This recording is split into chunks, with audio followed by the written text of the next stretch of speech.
sejam todos muito bem-vindos novamente ao nosso Compliance On Time. Eu estava falando para o nosso convidado de hoje que eu estou super animada de fazer essa entrevista, que traz um tema muito prático para a gente. Então, hoje recebo aqui o Yuri Camilo. Yuri, obrigada pela tua presença virtual e pelo teu tempo em conversar comigo. Obrigado a você, Letícia, pelo convite. É uma satisfação, né? Eu acompanho aí o seu canal, vejo que você traz pessoas aí muito influentes e pessoas que têm uma visão prática do compliance, então estou aqui para colaborar aí e vamos conversar, vamos bater papo. Vamos lá. Para quem me ouve, desculpe que eu estou um pouquinho fanha, né? Hoje, esse momento todo aí, gripe, sinusite, enfim. Mas isso não faz com que nós percamos o conteúdo da mesma forma. Gente, vou apresentar para vocês o Yuri, então. Ele é consultor forense na ICTS Protivity. E claro, esqueci de falar o tema aqui, né? A gente vai falar de entrevistas forenses. Olha que legal esse assunto. Então, o Yuri já tem muita experiência, a gente foi colega em alguns cursos, inclusive, e ele também é advogado, membro da Comissão de Compliance e Combate à Corrupção da OAB Rondônia. Ele é especialista em entrevistas e interrogatórios na apuração de assédios e fraudes ocupacionais. Tem experiência em investigações de crimes contra o patrimônio e 11 anos de carreira como investigador da Polícia Civil do Estado de Rondônia. Ele é Practitioner in Expressions of Emotions pela Academia Internacional de Linguagem Corporal. Olha, só pelo currículo eu já estou ficando animada aqui da nossa entrevista, fazer um monte de perguntas. Ele é palestrante sobre entrevistas forenses e due diligence, certificado em compliance e anticorrupção pela LEC e FGV, é Certified Expert in Compliance pelo Instituto ARC, pós-graduado em Direito Tributário com ênfase no estudo do compliance e due diligence nos atos societários em M&A pela Damásio Educacional. Como todos que eu recebo aqui, um currículo forte, que só prova toda a experiência prática que tem. Então, eu já queria, Yuri, jogar para você essa primeira pergunta, se qualquer pessoa pode ser um entrevistador? Né? Que a gente ouve isso tudo e já quer começar a pôr a mão na massa. Pode qualquer um começar agora? Legal, Letícia. Essa é uma pergunta interessante, né? Até porque, já te respondendo, qualquer pessoa pode ser um entrevistador forense, sim, né? Realizar entrevistas investigativas, né? Igual como eu faço, né? Na apuração de assédios morais sexuais e fraudes ocupacionais. Então, qualquer pessoa realmente pode ser um entrevistador. Agora, tem aquele porém, né? Eu costumo dizer o seguinte, que investigação, e principalmente essa área de entrevistas, é vocação, ou seja, eu não trato como uma profissão, eu trato como vocação.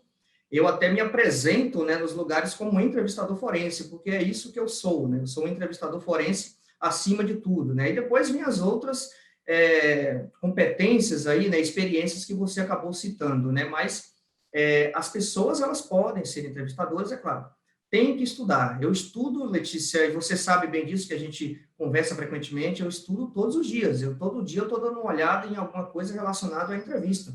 Apesar de fazer entrevistas quase todos os dias, né, praticamente todos os dias eu faço entrevista, né, como consultor na ICTS, mas a gente tem que se aprimorar, tem que estudar. E uma coisa que eu gosto de dizer sempre, né, para o pessoal, né, da área do compliance, principalmente, né, que trabalha com auditoria ou prevenção de perdas, que quer partir para essa área, né, de entrevista forense, estudar. Mas tem também uma situação, né, uma segunda situação que eu gosto de comentar, que é justamente, por exemplo, nem todo mundo tem perfil para ser um entrevistador, ou seja, tem gente, né, que trabalha na área de investigação, mas ele gosta mais da parte forense, da parte mais técnica, ali, da análise de e-mails, da análise de celular, da due diligence, de fazer esse trabalho mais técnico, né, que a gente considera um pouco mais técnico, não que a entrevista não seja, mas tem gente que não gosta de ficar frente a frente com pessoas, né, de estar ali encarando a pessoa frente a frente, ou até no ambiente virtual, entrevistando. Então, tem muito de perfil, né? Por exemplo, eu conheço pessoas, até colegas entrevistadores, que não gostam, por exemplo, de fazer entrevista de fraude. A pessoa só gosta de fazer entrevista de assédio, ou seja, ela tem aquele perfil para tratar assédios, né? E outros vice-versa. Tem gente que não gosta de assédio, acha um tema muito subjetivo, eventualmente não tem provas ali materiais para confirmar ou descartar a situação, e as pessoas preferem partir para a fraude, porque ali você consegue uma materialidade, uma robustez de evidências para conseguir fechar o caso com sucesso. Então, tem essas duas questões, né? Tem que ter vocação realmente para ser entrevistador, né? E também tem que estudar bastante, Letícia. Eu estudo todo dia. E quando você fala em vocação, eu queria chamar a atenção aqui para algumas características, me corrija se eu estiver errada, mas a questão de inteligência emocional, né? Estabilidade emocional de vocês que fazem essas entrevistas, porque são momentos muito sensíveis, né? A pessoa que está ali do outro lado está também numa situação de medo, de constrangimento, às vezes de desconhecimento e receios. Então, tem que ponderar esse cenário emocional também, né?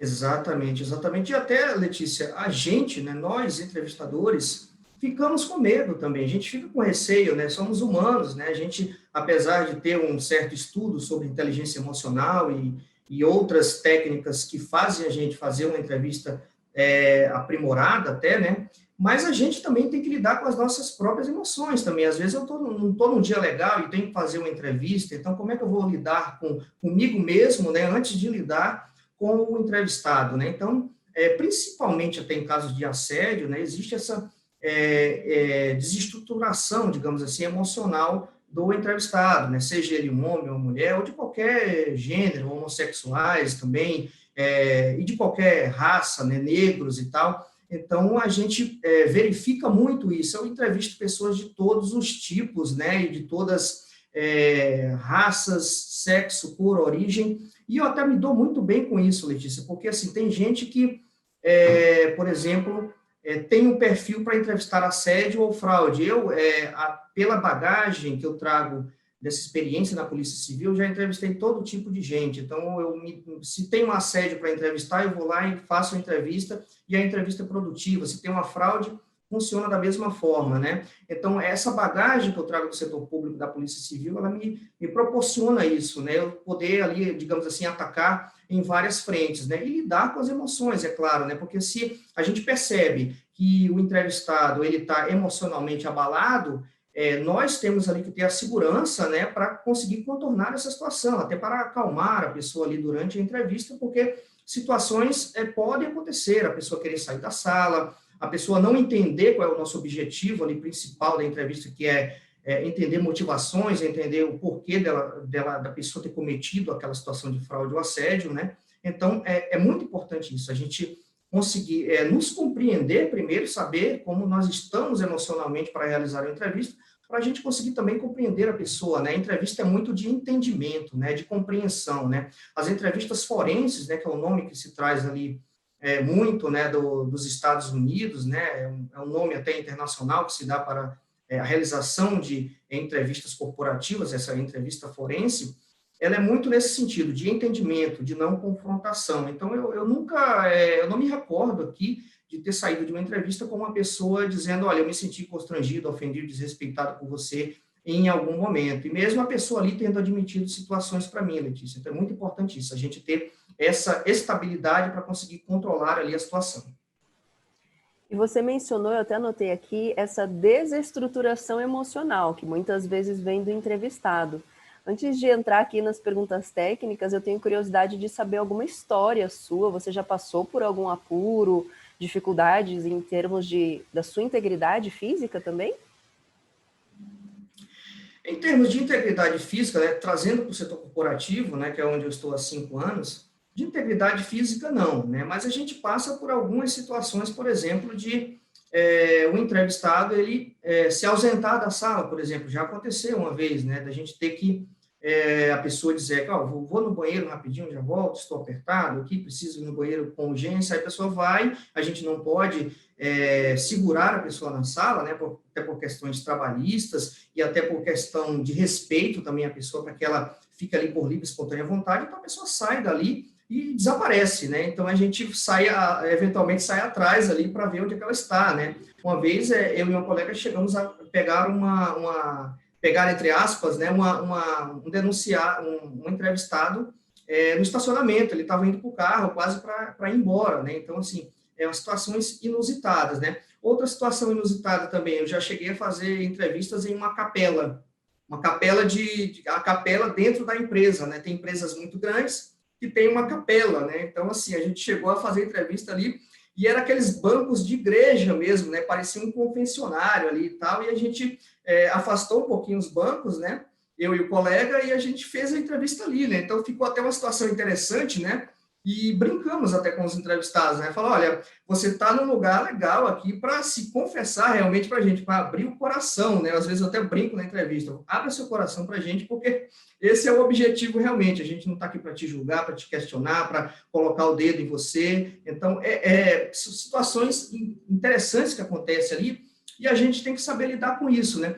Teve uma situação, outra também, e última aqui, até para não prolongar muito esse tema. Uma vez eu fui fazer uma entrevista virtual, até por causa da pandemia, né, justamente, e a pessoa, ela estava dirigindo. Aí ela estacionou o carro ali em alguma, assim, numa calçada qualquer aqui em São Paulo, e eu ficava escutando o pisca-alerta ligado do carro dela. Ela falou, pronto, já estou tranquila, pode falar.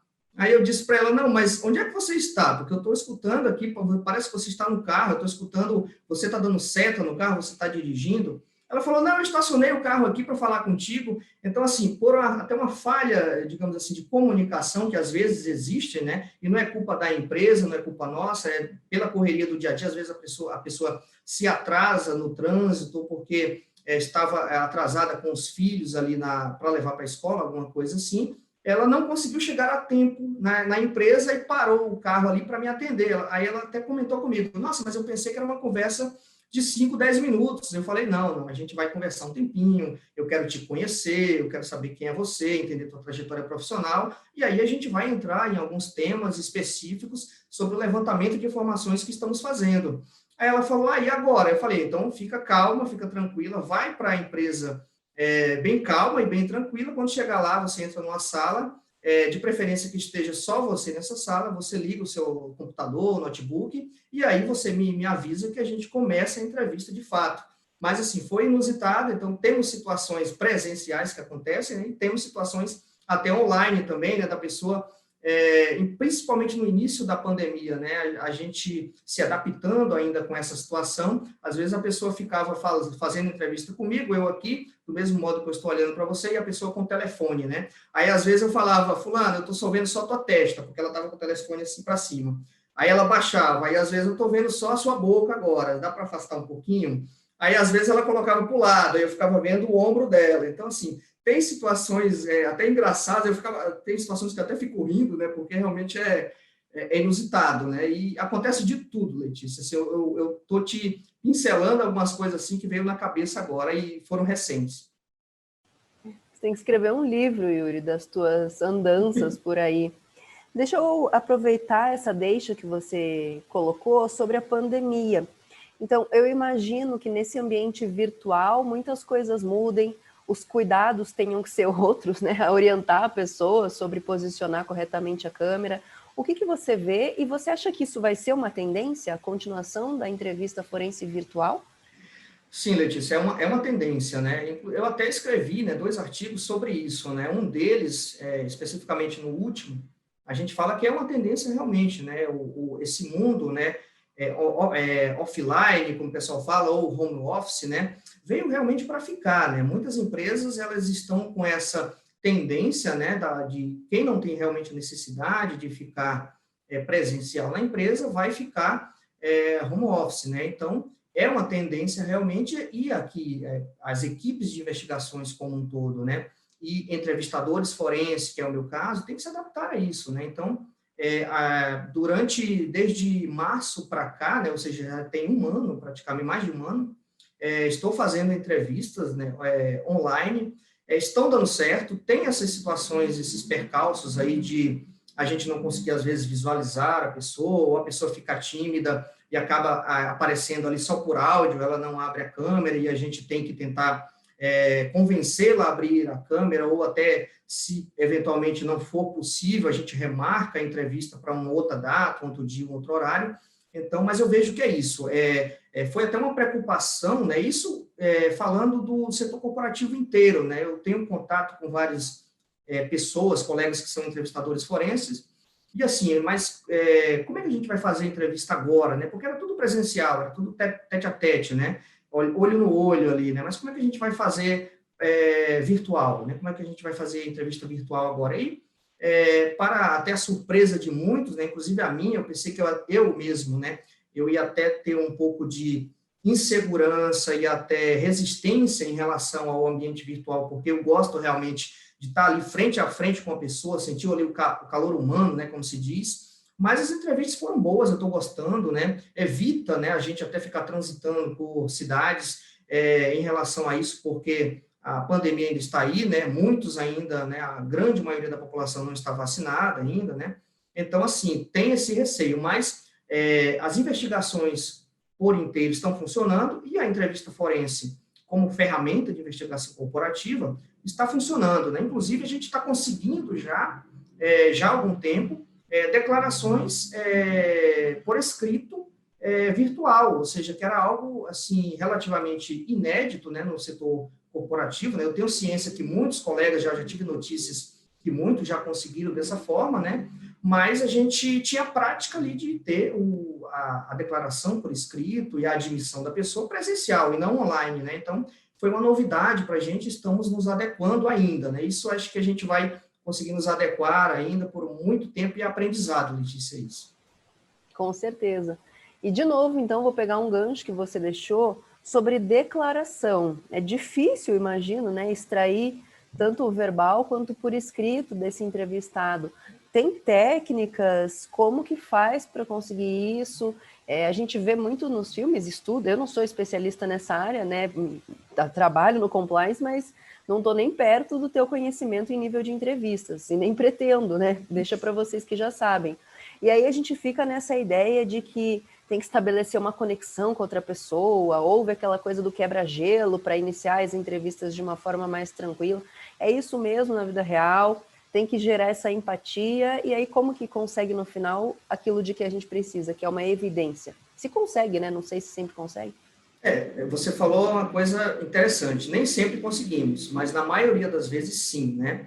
E é muito interessante essa questão da declaração, né, da declaração por escrito. É um termo até que eu chamo de declaração de transparência da pessoa, né? Isso é uma palavra, né, uma frase, um termo que eu uso já desde que eu comecei a me especializar nessa parte de entrevista forense há alguns anos atrás. Então, eu uso isso. A declaração é um termo de transparência, né? E para conseguir isso, Letícia, o que eu costumo dizer é confiança e respeito em relação a entrevistador e entrevistado, porque se a gente fica ali, no mínimo, 1 hora com a pessoa, frente a frente, né, seja virtual ou presencial. Então, se você não tiver respeito ali na tratativa com a pessoa, primeiro, você já não ganha a pessoa. Então, principalmente isso, né? Você tem que adquirir a confiança dela, né? E você também tem que passar a confiança para ela, ou seja, que ela saiba que você é uma pessoa experiente, né, na situação, e que você está ali, Letícia, para, na medida do possível, eu gosto sempre de frisar isso, até de ajudá-la, né, até de construir ali, eu sempre falo nas minhas entrevistas, construir uma solução juntos, né? Não é que ele vai me dizer a situação, vai admitir a situação, e a empresa que vai tomar a providência, né? Então, a gente deve construir uma situação juntos, construir uma solução para aquela situação juntos. E é isso, respeito, né, pela pessoa e também a confiança. A gente, no início de entrevista, aqui só fazendo alguns esclarecimentos, né, a gente tem aquela situação que muitos chamam de empatia, né, que é tentar extrair ali, né, a empatia da pessoa, fazer um rapport ali, fazer uma análise de credibilidade do discurso dela, uma calibração, um balizamento, que muitos chamam, para ver como é que a pessoa fala, se comporta, né? Por exemplo, eu estou olhando para você aqui, Letícia, estou percebendo que você não se mexe muito, né? Você é uma pessoa, pelo menos aparentemente até agora, eu não comecei a te entrevistar, nem te apertar em alguma situação, então você está com esse padrão, né? Você tem esse padrão aí, né? Esse padrão corporal. E se eu fizer uma pergunta para você, mesmo online aqui, e você, por exemplo, mudar esse padrão corporal, né? Mexer a cadeira, for um pouco para trás, né? Ou seja, ficar se manipulando, né, no corpo, né? Por exemplo, tirando uma sujeira da camisa fictícia que não existe ali, pegando no relógio, na pulseira. Então, isso aí são situações pontuais ali que a experiência nos coloca, né, que a gente vai identificando ali, poxa, nessa pergunta a Letícia ficou desconfortável, então vamos tentar refazer essa pergunta de uma outra maneira, ou vamos fazer a pergunta novamente, falar, Letícia, eu não entendi muito bem o que você falou nesse ponto, pode esclarecer novamente para a gente tentar ter uma visão geral, uma visão mais clara sobre o que você pensa desse assunto. Então, é muito importante isso, a gente ter essas fases, né? A gente costuma dizer que são fases durante a entrevista, até que a gente consiga chegar lá no final dessa entrevista, né? Já com uma análise de credibilidade do discurso da pessoa, para ver, identificar pontos ali de dissimulação, né? Que a gente chama, né? Eu não gosto muito de chamar mentira, né? São pontos de dissimulações, porque eu costumo dizer, Letícia, que todos nós mentimos, né? E não é nem uma constatação minha, isso é um fato, né? A gente mente praticamente todos os dias, né? Então, assim, não necessariamente, né, a pessoa que está ali na minha frente, né, sendo entrevistada, até as vítimas, testemunhas de situações, elas podem eventualmente ali emitir algum sinal que muitos entrevistadores podem considerar mentira, e não necessariamente a pessoa pode estar mentindo, né? Ou até pode, ela pode estar com medo, pode estar com receio. Então, é muito cauteloso do entrevistador de saber lidar com isso, né, para não cometer uma falha, cometer um equívoco ali na análise. Então, é muito interessante isso. E, no final, é claro, a gente sempre conseguir essa admissão, né? Eu não gosto muito de falar confissão, né? Toda vez que eu falo ou eu escrevo, eu falo admissão, verbal ou por escrito, né? O termo de declaração de transparência, digamos assim. Porque essa parte de confissão, vamos dizer assim, isso está muito enraizado lá atrás, né? Então, as pessoas até acham, as entrevistas forenses no ambiente corporativo, às vezes, até hoje, as pessoas pensam, vai colocar um monte de gente na sala, vai pressionar o sujeito, seja homem ou mulher, para tentar obter uma confissão, vai coagir a pessoa, e não é dessa forma que a gente trabalha, não é dessa forma que a ICTS trabalha, né? A ICTS, só fazendo um parênteses, ela é a pioneira, na verdade, em trazer uma metodologia, né, para o Brasil, a metodologia israelense de técnica de entrevista, né? Então, foi uma das primeiras ali, há 25 anos atrás, a trazer essa questão de entrevista forense no Brasil, e a gente ali, não só eu, né, com essa bagagem do setor público, mas a equipe inteira tem uma bagagem muito legal em termos de entrevista forense. E, por final, né, no final de uma declaração, de uma admissão, Letícia, eu sempre vibro, porque é muito interessante, né, porque ali a gente não está... eu vibro porque eu não estou conseguindo, não é porque eu consegui a confissão, eu vibro porque eu consegui que a pessoa... isso eu aprendi com um professor meu, né, um grande entrevistador forense também, né, ele diz assim, a gente consegue virar a chave, né, a gente consegue fazer com que a pessoa mude de comportamento, né, então aprendi muito isso com ele, né, então a gente consegue realmente fazer, na maior parte das vezes a gente consegue fazer que a pessoa até saia dali, tira aquele peso, fala, nossa, eu falei tudo para você, vou para casa tranquilo, apesar de ter admitido tudo, porque eu estou aliviado. Então, é por isso que eu vibro, porque a gente consegue ali, mesmo que seja naquelas 2 horas ali, mudar um pouco o comportamento da pessoa e fazer com que ela reflita, né? Falar, poxa, eu estava realmente fazendo a situação errada, que exemplo que eu estou dando, e para que ela vá para casa, né, ou continue o trabalho dela na empresa depois, de uma forma que ela tenha mudanças de comportamento. Esse é o principal ponto ali de uma declaração, de uma admissão verbal por escrito. Muito bom, e acho que essa também é a consumação da confiança que você tanto buscava no início da tua entrevista. Então, se a pessoa confiou o suficiente a ponto de admitir, de declarar, nada mais claro do que ela provar isso para você por meio dessa admissão. E, Yuri, eu queria te perguntar, você falou sobre pontos de dissimulação. Acho que isso é uma curiosidade que todo mundo tem, não só a gente do compliance, mas o que deve ser analisado, então, durante a entrevista? Porque existem algumas áreas técnicas, né? Acho que a gente chama aí canais de comunicação, como conteúdo verbal, não verbal, paralinguística, congruência. E eu tô até um pouco com medo aqui, pessoal, confesso, quem vai ouvir a gente aí nos canais auditivos não vai acompanhar o visual, né? Mas quem vai nos ver no YouTube, nos vídeos, enfim, fico até um pouco tensa aqui pensando, meu Deus, cocei o nariz, o que ele vai pensar agora? Pus o cabelo atrás da orelha. Ai, será que ele vai achar que eu tô mentindo? Tô me mexendo na cadeira. Mas sei que não, né? Também imagino que haja aí uma flexibilidade até certo ponto. Quais são esses tópicos principais que vocês costumam olhar? Interessante, Letícia, isso porque é o contexto, né? É o contexto, a gente avalia o contexto, né? Se a pessoa avaliar, é igual você comentou, porque a Letícia pegou no nariz, ou passou a mão no cabelo, ou está coçando a blusa, o braço, a perna, isso é um sinal de dissimulação? Não. A gente tem que analisar o contexto e também analisar o contexto de acordo com o tema que a gente está tratando ali. Então, você disse bem, em uma entrevista, né, de forma bem sumarizada aqui, para explicar para o pessoal, até por questão do tempo nosso, a gente analisa os seguintes pontos principais, né? Análise verbal, ou seja, como é que a pessoa fala, como é que ela se comporta no dia a dia, e ver sinais de comunicação, né? Por exemplo, eu até dou um exemplo meu, né? Eu sou muito visual. Então, tudo que eu escrevo e tudo que eu falo no sentido de visão. Ou seja, como é que você vê a situação, né? Como é que você enxerga a situação. São modos de você perguntar para a pessoa, até para você conseguir espelhar ali a postura, espelhar comportamento, porque às vezes a pessoa ela fala de um jeito, ela percebe que você também fala do mesmo jeito, ou seja, vocês são parecidos, né? Você cria aquela conexão ali. Então, quando eu me deparo na entrevista com uma pessoa que ela é visual, eu tô sussa, né, como dizem, né? Eu tô tranquilo, porque eu sei que eu não vou precisar meio que escolher as palavras ali, porque eu falo desse jeito. Então, a pessoa, isso no início da entrevista, quando você está fazendo aquele rapport ali, o balizamento, o espelhamento, que a gente costuma dizer, né?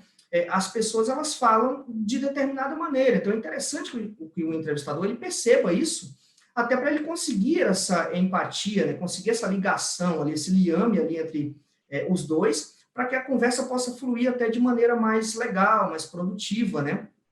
E ali você vai conseguir até estabelecer quebras de padrão, por exemplo, a pessoa fala de determinada maneira e ela muda o padrão de linguagem dela, foi algo que a incomodou, algo que a deixou desconfortável, e isso é interessante do entrevistador perceber, né, do entrevistador analisar. Corporal, a mesma situação, a gente faz análise verbal e não verbal, a corporal também, né? Então, por exemplo, eu até comentei com você algumas situações.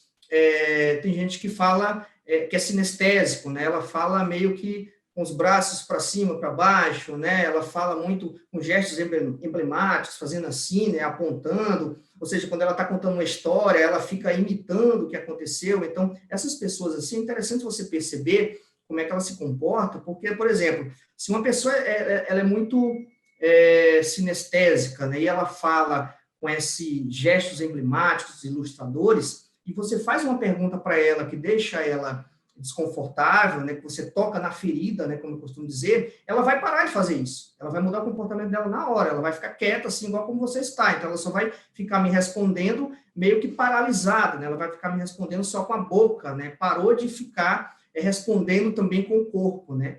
E também tem as situações, por exemplo, paralinguísticas, né, que a gente chama, que a latência no discurso, né? Alterações vocais, por exemplo. Às vezes, isso é interessante o entrevistador perceber, né? Como a intensidade do tom que a pessoa fala, para que você possa falar até no mesmo tom, né? Nem muito mais alto, nem muito mais baixo do que ela, porque isso impõe até um certo respeito também, né? Porque se você fala um pouco mais alto, a pessoa pode se sentir intimidada. Se o entrevistador, né, fala um pouco mais baixo, a pessoa às vezes pode crescer para cima de você, ou seja, ela pode achar que que ela é superior a você. Então, é interessante você manter o nível de voz ali, né, a calibração do nível de voz, e você consegue perceber, às vezes, quando você está entrevistando, você toca num ponto sensível ali durante a entrevista, um dilema ético que você joga para ela se posicionar sobre isso, e existe uma latência, ou seja, a pessoa fala, como eu estou falando com você, de uma maneira mais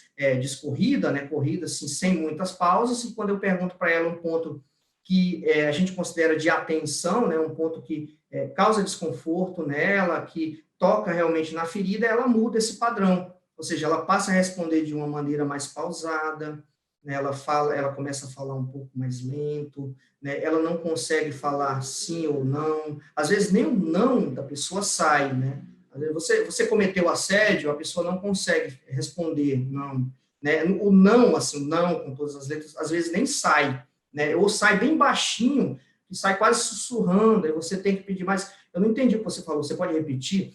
teve uma situação recente, que eu e uma colega, a gente estávamos entrevistando era um caso de fraude, e a pessoa ela não conseguiu verbalizar uma frase por inteiro. Eu tive que pedir para ela repetir 3 vezes, porque eu não estava conseguindo ouvir o que ela estava falando. Então, esse ponto, a gente viu que era um desconforto muito grande, e conseguimos ali explorar mais à frente, e a gente conseguiu estabelecer ali esse ponto de dissimulação, ou seja, é isso. A dissimulação é justamente isso, é o entrevistador conseguir estabelecer situações de discrepância, ou seja, que fogem da congruência da pessoa.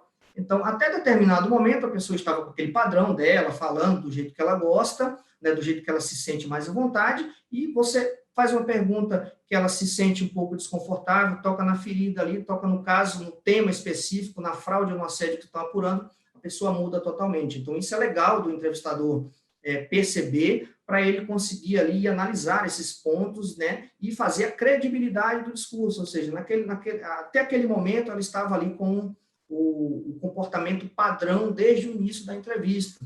Mas, por exemplo, no final da entrevista, com 1 hora e pouco de entrevista, ela passou a mudar esse comportamento justamente porque ela não queria admitir a situação, e a gente tem que, com empatia, né, explicando para ela que o objetivo realmente não é julgá-la naquele momento, é realmente entender as motivações, para que ela consiga abrir o coração, né, como eu digo para a gente, abre seu coração para a gente. Não estou aqui, e eu falo isso realmente, Letícia, não é brincadeira o que eu estou dizendo, eu falo realmente, cara, abre seu coração para mim aqui. Eu estou aqui, eu entendo as tuas aflições, eu sei o que você está passando, eu entendo o que você está passando, mas aqui eu quero que você realmente, vamos virar essa chave, daqui para frente a gente passa uma borracha, daqui para trás, e daqui para frente a gente chega em um denominador, eu te ajudo a construir uma solução aqui, mas para isso eu preciso que você realmente admita a situação, e daqui para frente você seja transparente, seja sincero comigo. E isso, em muitas ocasiões, Letícia, funciona muito bem, tá? E a gente tem a satisfação de fazer isso. Eu adoro, né? Você vê aí que eu falo vibrando sobre essas questões, porque gosto mesmo de fazer.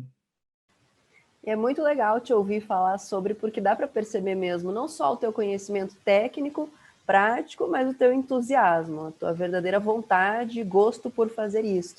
Eu podia ficar aqui um tempão conversando, mas a gente tem essa limitação de horário, e eu queria te perguntar, Yuri, por último, e fique à vontade para fazer as colocações que você achar necessárias, que eventualmente eu não tenha mencionado aqui, mas se então, dado todo esse cenário, eu adorei essa questão de latência do discurso, observar isso, porque eu faço muitas apresentações também e busco ter cuidado nesses momentos de ênfase.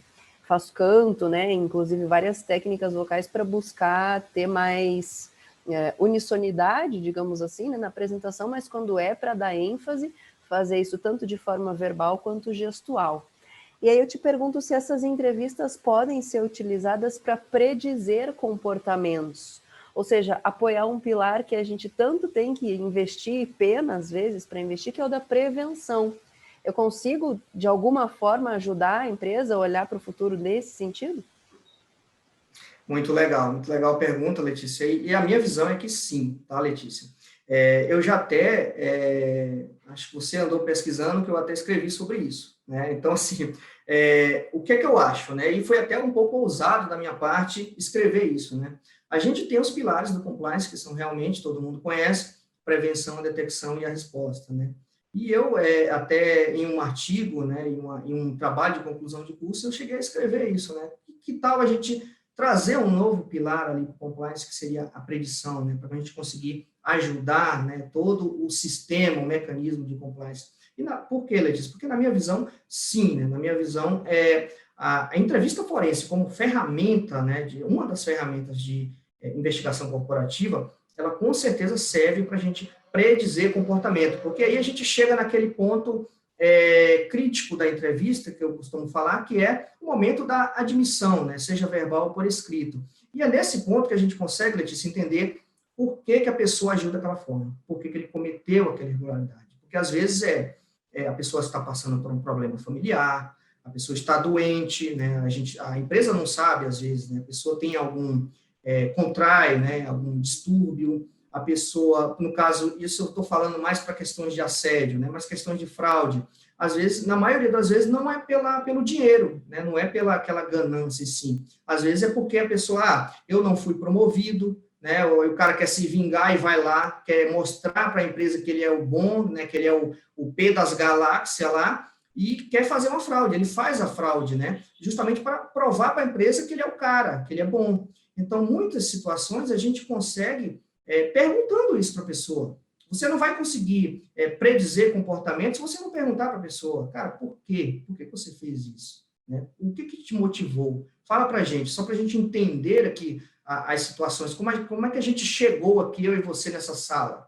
Então, é muito interessante a gente ter as motivações, porque a gente consegue passar depois para a empresa, né? Até como relatório, sugestão de recomendações, dizer, olha, ou precisa melhorar o canal, ou precisa rever seu modo de avaliação de desempenho, fazer ficar mais de perto em relação aos funcionários, gestores e funcionários de todos os cargos. Então, é muito interessante isso para a gente conseguir passar para a empresa isso, né? Vamos realizar a entrevista só para a gente ter a suposta confissão do cara e mandar o cara embora? Não, na minha visão não é isso. Na minha visão, a entrevista é muito mais além do que isso. E recentemente até me perguntaram, né?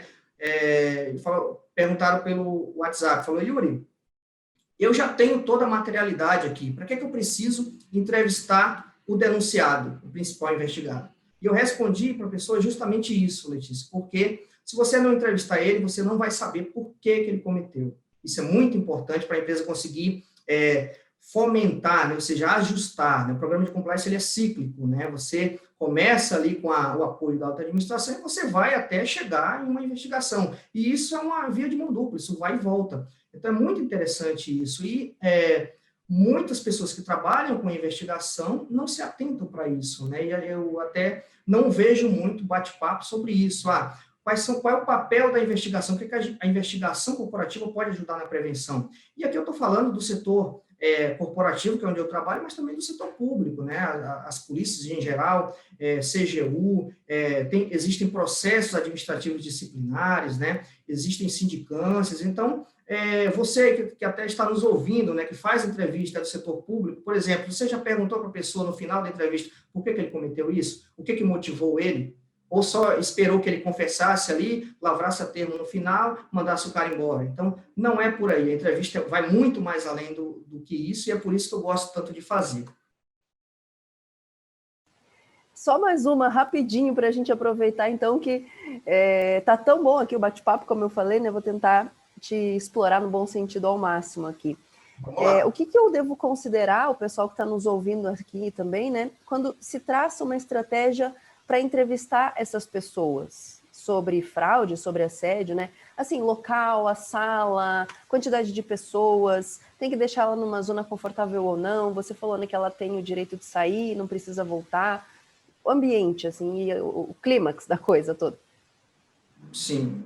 Bom, falando do ambiente virtual, o ideal é que a pessoa, né, que esteja entrevistada, ela esteja num local adequado. Né? O que é um local adequado? Uma sala confortável e que, de preferência, não tenha ali pessoas ouvindo a entrevista. Né? A gente realmente não vai estar lá para conseguir verificar isso em loco, né? Pode ter pessoas ali passando informação, pessoas atrás do computador dando alguma informação, ou até escutando também alguma pessoa que vai ser entrevistada na sequência escutando, então a gente não consegue, eu costumo dizer, controlar o perímetro onde a pessoa está, né? Mas presencialmente é bem interessante, né? E eu até tenho um vídeo sobre isso, falando de local e sala de entrevista, quantidade de entrevistados e de entrevistadores. Então, assim, sala é muito importante em uma entrevista. É bom, né? É crucial, eu digo que você esteja em uma sala, no mínimo, confortável e com a condição acústica, né, satisfatória para realizar uma entrevista que não tenha, por exemplo, vazamentos vocais.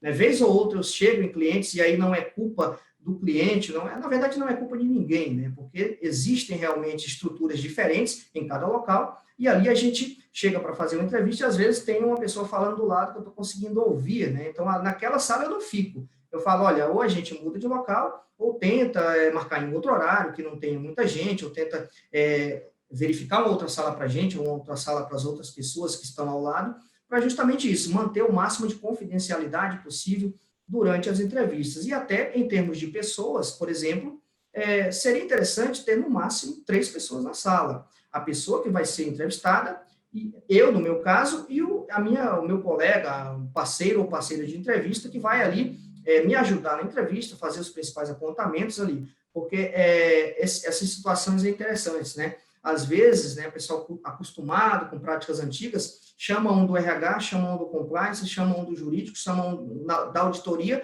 coloca todo mundo na sala com o entrevistado e começa a fazer pergunta. A pessoa sai dali atordoada, né? Então, assim, as entrevistas nossas, geralmente, ou tem, no máximo, 2 entrevistadores da nossa parte, ou apenas um entrevistador. Eu faço diversas entrevistas até sozinho, né? E dependendo da situação, dependendo do caso, por exemplo, como questão de assédio, né?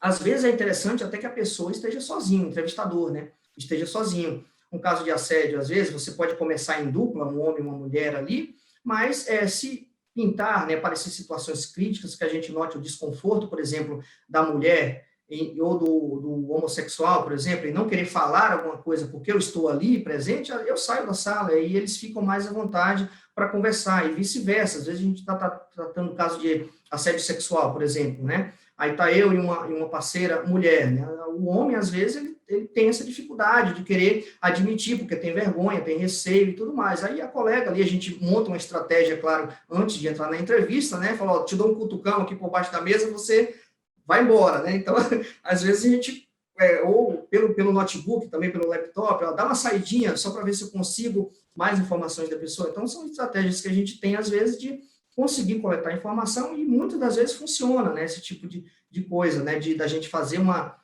estratégia, né? Usar um pouco de inteligência antes de realizar a entrevista. E, por exemplo, se você está entrevistando assédio e fraude, né? Muitas das vezes as pessoas, né, os próprios clientes, eles são afoitos, né? Identificam furto, identificam roubo, é um crime contra o patrimônio, aí já entrevista a pessoa e manda embora. Mas ele não sabe se só tem aquela pessoa envolvida, ele não sabe se aquilo é apenas a ponta do iceberg ali, por exemplo, né? Então, é muito interessante até ter a cautela, ter a calma ali durante, principalmente quando aparecer uma situação do nada ali para ele, seja para o compliance, para a auditoria, ou quem esteja à frente do compliance, né, às vezes o jurídico também, de não tomar uma atitude, né, tomar uma decisão precipitada, sendo que ali você não está estancando nada, né? Às vezes você está, eu costumo falar, só enxugando gelo, porque vai continuar a fraude, né? Ou vai continuar o assédio, né? Ou pode ser várias pessoas assediando e manda apenas um embora, o outro vai ficar lá também, né? Vai ficar lá predando as pessoas que a gente costuma chamar, né? Assediadores, predadores, né? Então, essas questões de sala, local, quantidade de entrevistados e de entrevistadores, é muito importante que as equipes tenham ciência disso, né? Tenham essa maturidade até para informar ao cliente qual a melhor forma de realizar a entrevista forense, Letícia. Adorei, eu já estou imaginando aqui uma sessão 2 da nossa conversa para outras perguntas. Opa. Vamos tentar explorar isso, né, com mais tempo também, porque tem muita coisa para te perguntar, acho que tem muitas dicas também para trazer, mas vou deixar o pessoal com gostinho de quero mais, então. E recebi aqui, então, pessoal, Yuri Camilo, entrevistador forense, falou para a gente sobre entrevistas forenses. Compartilhem esse conteúdo, deem like, enfim, mandem para as pessoas que vocês acharem interessante de ouvir. Esse foi mais um Compliance on Time nas nossas redes. Obrigada pela presença e pelo acompanhamento de todos vocês. Yuri, obrigada novamente, adorei a nossa conversa e nos vemos numa próxima. Até mais.